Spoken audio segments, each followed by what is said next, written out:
Plonge dans le dossier scolaire du jour, ce fameux nouveau plan pour l'enseignement qui devrait être voté cette semaine par le gouvernement. Alors on n'y est pas encore, c'est progressif. Les dernières mesures seront sans doute pour 2030, mais il n'empêche qu'il y a une mesure qui frappe tout le monde ce matin, à commencer par le journal Le Soir qui révèle l'information, c'est que ce fameux CEB, ce certificat d'études de base qu'on obtient à la fin des études primaires, ne sera plus nécessaire pour passer en première secondaire. Qu'est-ce qu'on nous dit à ce sujet du côté de Monceau-sur-Sambre, Muriel? Bonjour Muriel. Oui, bonjour, voilà.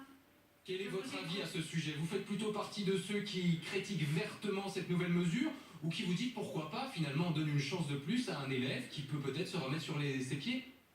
Ah non, je critique ouvertement ce procédus, hein, voilà. Parce que j'ai mon fils qui a passé en première secondaire avec l'accord de la directrice, et là il a déjà des difficultés, et ici il est en pleine difficulté, parce que voilà, on n'a pas voulu qu'il double en sixième primaire, et là il est en train de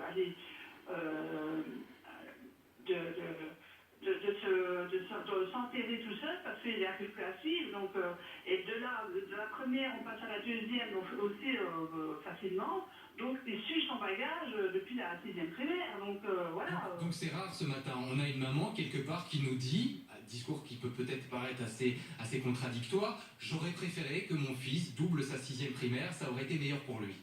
Ah oui, oui, oui, tout à fait. Franchement, parce que là, je vous dis, il accuse son retard, mais voilà, et en troisième, qu'est-ce qu'il va faire? Il aura toujours son retard. Et ce retard, ce fameux retard qu'on prend au départ en primaire, est-ce qu'on ne peut pas le rattraper? Parce que la ministre, quand on lit son plan, elle nous promet ce matin que finalement ces élèves passeront en première humanité, mais on leur donnera des cours particuliers sur le côté. Il y aura un encadrement prévu pour eux, pour les remettre sur les rails, de sorte qu'ils pourront repasser ce fameux CEB à la fin de leur première humanité et que tout rentrera dans l'ordre. Est-ce que c'est un modèle purement théorique? Est-ce qu'on rêve tout haut? On rêve tout haut, parce que là, il y a des parents qui ne savent pas aller dans des cours particuliers. Ils sont offerts par l'école. Hein. Ces cours seront normalement donnés par l'école. Hein. C'est vraiment au sein de la structure de l'école qu'on mettra en place cet accompagnement personnalisé pour ces élèves. Il n'y aura pas de frais supplémentaires pour les parents, c'est ce qu'on nous promet. Ah oui, mais c'est ce qu'on vous promet. Mais de là à la réalité, en promettant, il y a une échelle, à mon avis. Donc, non, j'y crois pas. Franchement, j'y crois pas.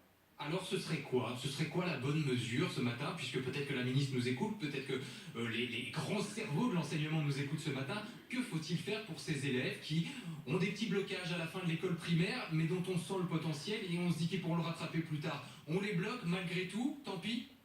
Oui, oui, parce que ça leur fait...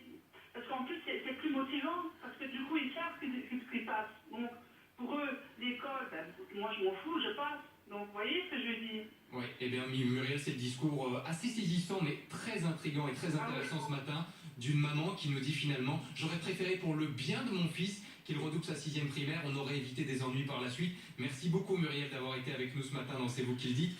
On va aller faire un tour.